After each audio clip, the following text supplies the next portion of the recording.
읽은 말씀 119장 97절부터 104절까지 말씀입니다. 내가 주의 법을 어찌 그리 사랑하는지요.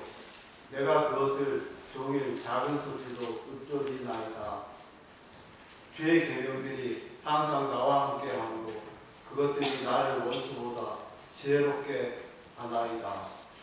주의 증거들을 늘 읊조림으로 나의 명철함이 나의 모든 수송보다 나으며 주의 법도들을 지킴으로 나의 명철함이 노인보다 나으니이다.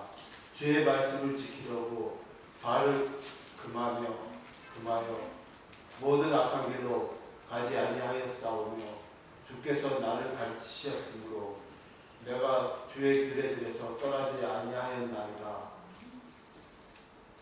주의 말씀이 맛이 내게 어찌 그리 단지요 내 입에 꿀보다 더 다니이다. 주의 법도들로 말미암아 내가 명철하게 되었으므로 모든 거짓 행위를 미워하나이다. 이는 하나님의 말씀입니다. 아멘. 오늘 우리들에게 주시는 하나님의 말씀 마가복음 1장 14절에서 15절 그리고 창세기 13장 5절에서 10절 말씀입니다. 먼저 마가복음 말씀 봉독합니다.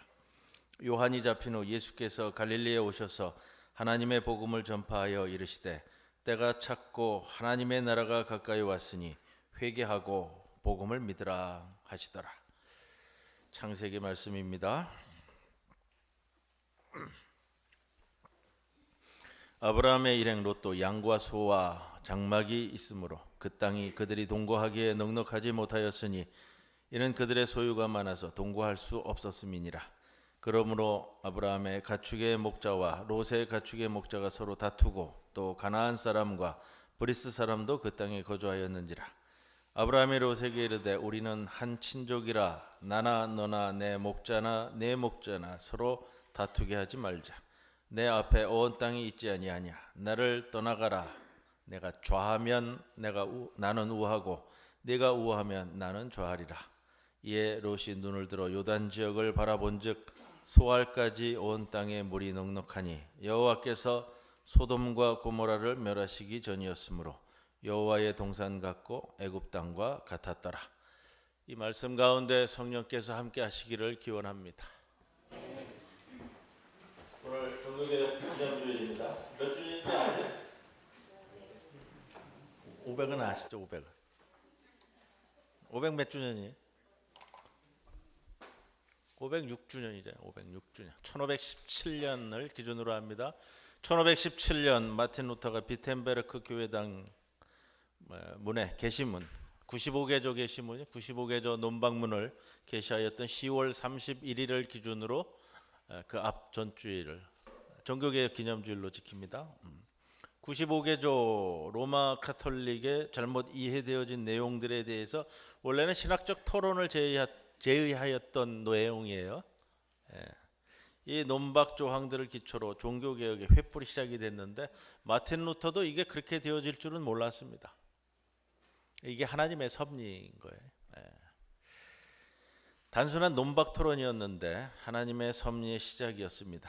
오늘 그 배경에 대한 말씀을 잠깐 나누고 창세기 말씀을 이어갈 텐데 욥기 강해 진행하면서 드린 말씀이기도 합니다만 예수님께서 공생애를 시작하시면서 맨 처음 하신 설교의 말씀이 오늘 신약 본문 마가복음 1장 14절 15절에 나와 있습니다. 뭐라고 말씀하셨느냐? 예수님의 첫 설교예요. 때가 찼고 하나님의 나라가 가까이 왔으니 회개하고 복음을 믿으라. 이게 예수님 공생의 첫 설교의 말씀이거든요. 이걸 기억하셔야 돼요. 우리가 마태복음에도 4장 17절에 공통적으로 기록을 하고 있고요. 마태복음에는 이 똑같은 설교를 마태복음 3장 2절에 세례 요한이 먼저 설교한 것으로부터 시작을 하고 있습니다. 그 말씀 중에서 이 회개하라 이 말씀 기억하셔야 되는데 회개하라 헬라어로 메타노이에테 이렇게 씁니다. 욥기에서도 제가 좀 자세히 설명을 드렸는데 조금 기억을 좀 더듬어 가셨어요. 메타노이에테 회개하라는 말은 무슨 말이냐? 돌이키라, 회복하라, 돌아가라 이런 뜻이에요. 그냥 단순하게 내가 잘못한 것 반성하는 차원, 그것도 물론 이제 다 담고 있고 있습니다. 단순히 내가 뭐 예전에 뭐 잘못했던 거 눈물을 흘리면서 반성하는 그런 차원을 많이 넘어서서요. 히브리어로 이 회개하라라는 말은 아마 슈브라는 단어를 써서 사용했을 거고요. 예수님 당시에 사용했던 단어 언어는 아람어였기 때문에요. 아람어는 제가 몇 번 말씀을 드렸습니다. 페르시아어예요. 페르시아어. 쉽게 말씀드리면 아람어였기 때문에 아람어로는 타브라는 단어가 쓰였을 거예요. 예수님 당시 회당에서 회당에서 읽혀진 성경은 아람어 성경이에요. 구약 성경이에요. 구약 성경을 우리가 지금 생각하는 구약 성경을 아람어로 번역을 한 성경으로 읽었으니까 이게 이 성경이 기원 405년 로마 가톨릭 교회의 공인 성서로 공인된 것이 라틴어 번역본 성경입니다.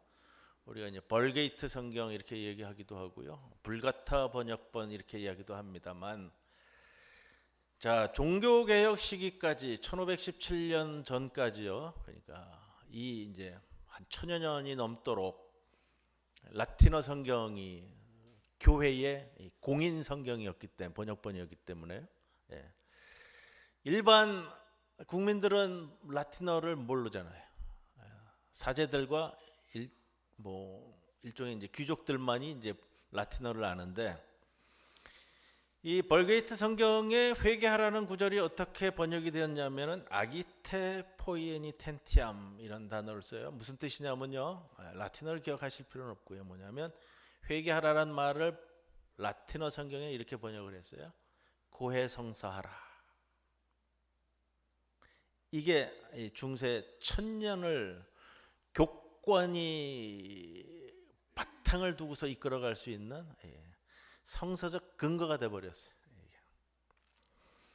회개하라, 회복하라, 돌아가라. 예수님이 말씀하셨는데 이 구절이 중세시대 1000년 동안 고해성사해야만 구원받고, 고해성사해야만 죄사함 받고, 고해성사해야만 믿음 얻고, 그렇게 믿고 가는 거예요. 왜? 성경에 그렇게 되어 있다니까. 이게 1453년에 동로마 제국이 마지막에 지금의 이스탄불이 이제 함락이 되면서 멸망의 길을 걷는데, 동로마 제국이 안고 있었던 모든 기록물들이 일부는 이제 아랍 쪽으로 가고요, 일부는 지금의 네덜란드 로테르담으로 이제 다 수입이 들어와요. 그래서 로테르담에 누가 있었냐면 인문주의자 에라스무스가 있는데, 이 인문주의자 에라스무스가 각종 사본을 이렇게 합쳐서 사상 처음으로 원래의 그리스어 원전 성경을 활자화하는 거예요. 이때부터는. 예전에는 이제 필사잖아요, 필사. 상세한 주해를 덧붙여서 이 라틴어 역도 같이 섞어가지고 1516년이에요. 그러니까 비텐베르크 성당이 논방문을 붙이기 1년 전에 교정 그리스어 신약 성서를 발간하게 됩니다. 에라스무스의 공헌이 그거예요. 정말로 원래 헬라어 성경에 어떻게 쓰여 있느냐, 그거를 아무도 얘기를 안 했으니까 1000년 동안. 거기에 바로 회개하라, 메타노이에테, 고해성사하라가 아니라 회개하라, 이 말씀이 있었다는 거예요. 그래서 마틴 루터의 95개조 논박문의 제1번, 2번을 여기에 대해서 논박을 하거든요. 이렇게 시작이 돼요. 마틴 루터 95개조 반박문의 1번은 우리들은 주님이시며 선생이신 그리스도께서 회개하라고 말씀하셨는데, 이는 신자들의 전 생애가 참회가 되어야 한다는 것을 의미한다. 2번, 이 말씀은 고해성사, 즉 사제들이 집행함으로 시행되는 죄의 자복과 사면으로 이해되어서는 안 된다. 이 95개조 논박문이 이렇게 시작한단 말이에요. 죄의 사면권이 사제들이 신자들의 고해성사를 듣고 사면하는 권리에 있었다라는 것이 중세시대 가톨릭 교권의 중심부예요. 그래서 거기에서 나오는 게 면죄부, 면벌부가 나오기 시작을 하거든요. 자, 회개하라는 것은 여러분 잘못한 일에 대한 반성의 차원을 넘어서 하나님께서 인간에게 주신 원래의 상태를 회복하라는 말씀입니다. 창조 때에 하나님께서 인간의 코에 숨을 불어 넣으시사 생명이 된지라. 하나님이 내 안에 넣어 주신 이 하나님의 이 본성, 신성의 자리로 회복되는 것이 돌아가는 원자리예요, 원자리. 자, 오늘 그 자리를 종교개혁적 관점에서 뒤돌아보면서요, 지난 몇 주간 함께 나눈 아브라함의 말씀을 계속 진행하려고 하는데, 지난주까지 여러분 함께 나눈 말씀 중에 아브라함이 하나님의 울타리를 벗어나 내 생각과 내 뜻대로 행동함으로 애굽에 내려가서 우여곡절을 겪었잖아요. 결국은 그 해결도 하나님의 간섭과 개입하시는 은혜로 처음 신앙의 자리, 여러분 이게 중요한 거예요. 회복하라는 것이 거기에 있습니다. 내 처음 신앙의 자리를 회복했습니다. 그것을 13장 4절 말씀에 그가 처음으로 제단을 쌓은 곳이라 그가 거기서 여호와의 이름을 불렀더라. 지난주일 마지막 말씀으로 이 말씀을 드렸어요. 오늘 말씀은 이 처음 신앙의 이 원래의 자리를 회복하였을 때 아브라함이 보이는 모습을 좀 점검해 볼 수 있어요. 간단한 부분이지만 한번 맛보고 갈 수 있다라는 겁니다. 사건은 항상 벌어집니다. 말씀드린 게 사건을 어떻게 대처하느냐에 따라서 나에게 그것이 축복이 되기도 하고요, 나에게 그것이 재앙이 되기도 한다라는 말씀을 드렸습니다. 지난주는 기근이 든 이 사건을 아브라함이 어떻게 대처하느냐에 따라서 재앙이 되었던 사건을 봤고요, 오늘은 축복이 되는 모습을 볼 거예요. 본문 7절에 그러므로 아브라함의 목자와 롯의 목자가 서로 다투고 또 가나안 사람과 브리스 사람도 그 땅에 거주하였는지라. 사건이 발생했죠? 어떤 사건이 발생했어요? 조카 롯의 목자들과 아브라함의 목자들이 다투잖아요. 이게 사건이 발생한 거예요. 여러분, 다툼이 커지면 어떻게 돼요? 싸움이 되고요. 싸움이 커지면 이 전쟁이 되는 거예요. 전쟁이 되면 이게 재앙이 되잖아요. 이 사건을 대처를 잘하면 축복의 자리와 축복의 시간이 될 겁니다. 아브라함이 이 사건에 대처하는데 이제는 굉장히 성숙하게 대처하는 모습을 봐요. 처음 신앙의 자리를 회복한 자의 모습을 적나라하게 보여주는 모습입니다. 아브라함의 목자들과 롯의 목자들이 서로 다투는데 다툼의 원인이 뭐죠? 우선 사건에 대처하기 위해서 진단해야 되잖아요. 진단이 있어야 되잖아요. 본문이 말하는데 5절 6절에 아브라함의 일행도 양과 소와 장막이 있으므로 그 땅이 그들이 동거하기에 넉넉하지 못하였으니 그들의 소유가 많아서 동거할 수 없었습니다. 사건의 원인이 뭐예요? 사건의 원인이 소유가 많아진 거예요. 예? 소유가 많아졌어요. 실제로 아브라함이 아내인 사라 팔아가지고서 애굽에 가갖고 한몫 챙겨 나왔거든요. 그것도 사실이에요. 그것도 하나님의 섭리고. 예. 그 뭐 바로가 선물 준 거 뭐 다시 다 놓고 가라 그랬겠어요? 얼른 가지고 다 나가라 그랬겠죠. 한몫 챙기고 나온 것도 사실이에요. 이 같은 소유가 많아졌어요. 근데 여러분, 없어서 싸우는 게 아니고요, 너무 많아서 싸움이 났어요. 이 사건의 문제가 거기에 있는 거예요. 저술가 토마스 칼라일이 이런 표현을 썼어요. 고난은 때로 사람을 어려움에 몰아넣는다. 하지만 고난을 견디는 자가 100명이라면 번영을 견디는 자는 1명에 불과하다. 많은 고난이 있고 그 고난이 힘든 것은 사실이지만 그 고난은 이겨낼 수 있다는 거예요. 그런데 이게 이런 뜻이죠. 정말 어려운 것은 번영을 견뎌내는 일이다. 번영을 이겨내는 일이라는 거예요. 그래서 물질적으로 부를 이루고도 하나님 앞에 영적으로 성숙한 분들은 정말로 훌륭한 신앙인들이에요. 번영 앞에 사람이 무너지거든요. 재산이 많아져서 그것이 어려움이 일어났고 다툼의 원인이 된 사건이에요. 이런 문제는 해결이 어렵다는 거예요. 이걸 3,500년 전 사건을 통해서 오늘 2023년을 살아가는 우리에게 주는 메시지란 말이에요. 그런데 오늘 본문을 보면 처음 신앙이 회복되고 영적으로 충만한 아브라함이 이 사건에 굉장히 성숙하게 대처합니다. 8절 말씀 보세요. 아브라함이 롯에게 이르되 우리는 한 친족이라 나나 너나 내 목자나 네 목자나 서로 다투게 하지 말자. 아브라함의 전제되는 심령이 있죠. 뭐죠? 다투게 하지 말자. 조금 더 고상한 표현으로 확대하면 뭐예요? 화평을 이루자라는 거예요. 화평을 이루자. 이게 얼마나 중요한지요. 아브라함의 이 밑바탕에 깔린 심령이에요. 지금 화평을 이루어야 된다. 믿음이라는 말은 지난 주간에 이렇게 말씀 준비하면서 살펴보니까 믿음이라는 것은 그 사람의 밑힘이라고 그러더라고요. 밑힘. 그 표현 참 좋아요. 대전에 있는 원로 목사님이 쓰신 글에 제가 찾았어요. 김홍환 목사님이라고. 믿음은 밑힘이다. 내 마음, 내 심령에 저 밑에 깔려 있는 밑힘이다. 아브라함의 믿음은요, 화평의 심령이 밑에 깔려 있는 밑힘이에요. 밑힘. 그 믿음이 있는 거예요. 그 믿음이 단단히 깔려 있으면 사람은 그 믿음대로 살아가요.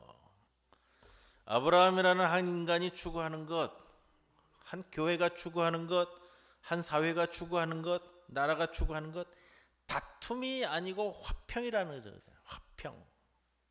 이걸 놓치면 안 된다는 겁니다. 자, 다음 두 번째, 화평을 이루자는 것이 밑힘으로 있으니까 이제 실천적으로 보여지는 모습이 9절이에요. 내 앞에 온 땅이 있지 아니하냐. 나를 떠나가라. 네가 좌하면 나는 우하고 네가 우하면 나는 좌하리라. 뭐죠? 아브라함 사건에 대처하는 모습은, 실천적인 모습은 양보예요. 양보. 내 것을 내놓는다는 거예요. 여러분, 개혁을 말하지만 정치에서도 사회에서도 개혁을 이야기하지만요, 이 개혁을 얘기할 때 밑바탕이 되는 게 있어요. 내 거를 포기해야 돼요. 내 거를 10개 포기할 테니 너 3개만 포기해라. 이것이 되어질 때 이게 개혁이 되지. 나는 하나도 포기 안 하고 너 잘못했으니까 너 10개 다 내놔라. 안 되잖아요. 이것이 실천되는 것은 무엇으로부터 시작되느냐? 양보의 정신입니다. 이 모습을 보면서 우리가 생각해 보아야 할 것이 있어요. 사람이나 교회에서나 가정에서나 사회에서나 국가에서나 전체적인 총론은 다 좋아요. 총론. 평화, 화평을 이루자. 여기에는 전부 다 합의하고요. 전부 다 동의해요. 근데 이제 강론으로 들어가면 문제에 부딪히는 거예요. 평화를 이루기 위해서, 화평을 이루기 위해서 과연 무엇을 할 것이냐. 여기에 가버리면 내 말만 하고 내 생각만 늘어놓고 내 뜻만 관철시키고 내 거는 포기하려고 하지 않거든요. 평화를 이루는 일은 양보 없이는 불가능함을 아브라함은 알고 있어요. 희생 없이는 불가능함도 알고 있어요. 아브라함은 다투지 않기 위해, 화평을 이루기 위해, 평화롭기 위해 양보하는 거예요. 네가 좌하면 나는 우하겠다. 이게 화평을 이루는 길이라는 거예요. 우리가 양보해야 된다, 네가 양보해야 된다, 이래서는 방향이 안 잡혀요. 내가 양보하겠다. 이게 답이에요. 사랑은, 오늘 성가대 찬양 제목도 사랑이잖아요. 사랑은 논리를 뛰어넘는 거예요. 사실 아브라함이 롯에게 어른이죠. 숙부잖아요. 삼촌이라고 나오지만 숙부란 말이에요. 더구나 롯이 이러한 부를 이룰 수 있는 것 누구 덕분이에요? 아브라함 덕분이에요. 4절에 이에 아브라함이 여호와의 말씀을 따라갔고 롯도 그와 함께 갔으며. 롯이 누구를 따라갔어요? 아브라함을 따라갔어요. 그렇다면 아브라함이 그렇게 말할 수도 있겠죠? 너 삼촌 잘 만나서 이렇게 된 거야. 틀리지 않아요? 이게 논리예요. 이제 떠나라. 내가 우할 테니까 너는 좌로 가라. 근데 여러분, 사랑은 논리가 아니에요. 사랑은 하나님의 영성을 회복한 이에게서 나오는 사랑은 논리를 뛰어넘는 거예요. 하나님 앞에서 항상 문제가 되는 것은요, 우리가 너무 똑똑해서 문제예요. 똑똑해서 화평을 이루자 하고서도 강론에 들어가면 계산이 시작이 되거든요. 내가 어른이야. 내가 너보다 몇 살이 많은데. 내가 지난 주일에서는 교회에서 설거지 했으니까 이번 주는 네가 해. 이렇게 간다고요, 이게. 너는 왜 안 하는데? 어른이 얘기하면 막 듣지. 신앙생활은요, 여러분, 믿음 생활은요, 교회 생활은요, 논리가 아니에요. 서열이 아니라고요. 이 모든 것이 아브라함에게 가능한 것은 오늘 마가복음에 회개하라, 회복하라, 돌아오라, 이 말씀같이 하나님에게로의 처음 신앙을 회복한 아브라함에게 주어지는 축복의 표현이라는 겁니다. 사건이 발생했을 때 어떻게 대처하는가에 따라서 이 사건이 재앙이 될지 축복이 될지가 갈릴 거예요. 아브라함에게는 이 사건을 축복으로 끌고 가는 심령이 준비되었다는 거예요. 이 사건을 바라보는 처음 시각부터 이게 보여요. 우리가 분별력이라고 얘기할 수 있는데 6절 말씀에 다시 갑니다. 그 땅이 그들이 동거하기에 넉넉하지 못하였으니 이는 그들의 소유가 많아서 동거할 수 없었음이니라. 동거할 수 없었음을 알았어요. 분별력이에요. 오늘 무엇보다 이것이 참 중요한데, 이 다툼이 왜 일어났어요? 소유가 많아서 분쟁이 일어났다고 했잖아요. 그리고 이 땅이 그들이 동거하기에 넉넉하지 못하다는 분석도 끝났어요. 아브라함은 그것을 정확하게 파악했습니다. 그래서 아브라함이 내놓은 대안은 9절 말씀으로 다시 가는 거예요. 네 앞에 온 땅이 있지 않느냐? 나를 떠나가라. 네가 좌하면 나는 우하고 네가 우하면 나는 좌하리라. 아브라함은 이 다툼의 원인을 정확히 파악하고 있었고요, 대안 또한 정확히 제시하고 있는 거예요. 이것을 우리는 우리의 말로 표현하면 안목이고요, 분별력이고요, 통찰력이에요. 하나님의 심령을 다시 회복한, 영적으로 다시 회복한 아브라함이 갖는 심령이란 말이에요. 분별력, 통찰력이라는 것은 사물의 좋고 나쁨, 진위나 가치를 분별하는 능력이죠. 근데 더 중요한 것이 있어요. 그것을 넘어서서 드러나지 않는 것을 보는 능력이고 본질을 꿰뚫어 보는 눈이에요. 신앙생활하는 차원에서 안목이라는 것은요, 분별력이라는 것은요, 드러나지 않는 것을 보는 능력이고 본질을 꿰뚫어 보는 힘이라는 겁니다. 아브라함과 롯의 결정적인 차이는 이 분별력의 차이예요. 네가 좌하면 나는 우하고 네가 우하면 나는 좌하리라 했더니 분별력이 없는 롯은 이렇게 반응해요. 이에 롯이 눈을 들어 요단 지역을 바라본즉 소알까지 온 땅에 물이 넉넉하니 여호와께서 소돔과 고모라를 멸하시기 전이었으므로 여호와의 동산 같고 애굽 땅과 같았더라. 그러므로 롯이 요단 온 지역을 택하고 동으로 옮기니 그들이 서로 떠난지라. 안목이라는 것은요, 여러분, 드러나지 않는 것을 볼 수 있는 눈이에요. 롯은 드러난 것밖에는 보지 못했어요. 결국 롯이 소돔 땅을 선택하면서 사단이 나기 시작하는데, 오늘 본문의 이 구절이에요. 하나님의 동산 같고 애굽 땅과 같았더라. 하나님의 땅과 하나님의 동산과 애굽 땅을 구분해서 보지 못하는 거예요.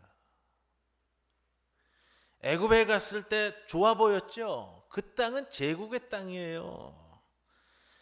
그러니까 롯이 이 표현이 나오는 거예요. 눈에 보이는 것이 다 좋은 거예요. 다 그게.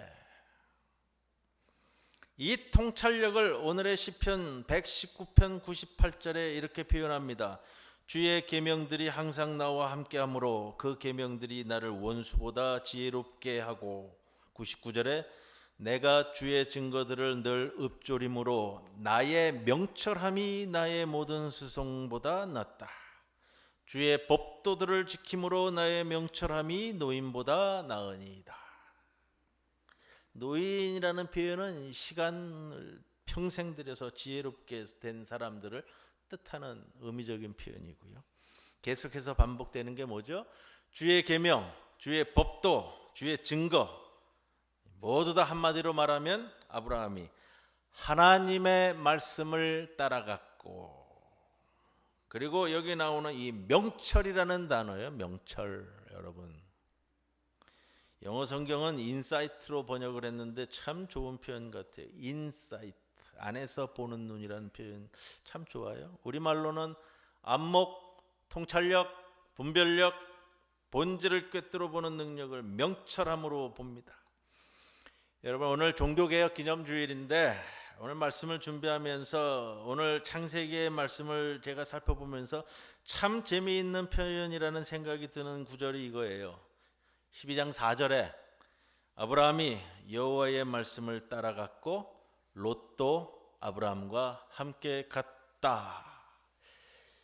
여호와의 말씀을 따라간 아브라함과 그 아브라함을 따라간 롯, 같은 의미지만 좀 차이가 나요. 같은 의미지만 좀 차이가 보인단 말이에요. 그 조그만 차이가 애굽 땅에 다녀와서 더 벌어지는 느낌이고요, 소돔 땅으로 이사가서는 더 벌어지고요. 이렇게 출발이 다른 아브라함은 가는 곳마다 제단을 쌓고 하나님을 불렀습니다. 아브라함은 그 무엇보다도 내 눈에는 보이지 않는다 하더라도 여호와의 말씀에 아브라함의 눈동자가 맞추어져 있다는 겁니다. 눈에 보이는 화려한 애굽을 따라가는 신앙생활이 아니고요, 말씀을 따라가야 합니다. 말씀을 주신 여호와 하나님을 따라가는 겁니다. 그래서 오늘의 시편 119편 104절 마지막 절에는 주의 법도들로 말미암아 내가 명철하게 되었으므로, 이 표현이 정말 좋더라고요. 그래서 오늘의 시편을 119편 요 단락 제가 선택했는데, 말씀을 쫓아가며, 여러분, 말씀을 쫓아가면 명철하게 된다는 거예요. 안목과 분별력과 통찰력이 주어진다는 겁니다. 성도 여러분, 주님 주신 말씀을 오늘도 붙잡으시고 그 말씀을 쫓아가시고, 그래서 세상은 줄 수 없는 하나님 주시는 명철함을 갖추시고 그 성숙함과 지혜로 이 세상을 아름답게 만들어가는 주님의 백성들이 모두 다 되시기를 주님의 이름으로 간절히 축원을 드립니다. 고마우신 아버지 하나님, 오늘도 저희들을 주의 성산으로 불러 모아 주셨습니다. 주의 말씀을 허락해 주셨습니다. 오늘도 주의 말씀을 쫓아 살아가며 세상이 주지 못하는 하나님께서 우리에게 허락하시는 명철함으로 이 세상을 살아가는 능력 있는 자 되게 하옵소서. 감사드리며 예수님의 이름으로 기도드리옵나이다. 아멘.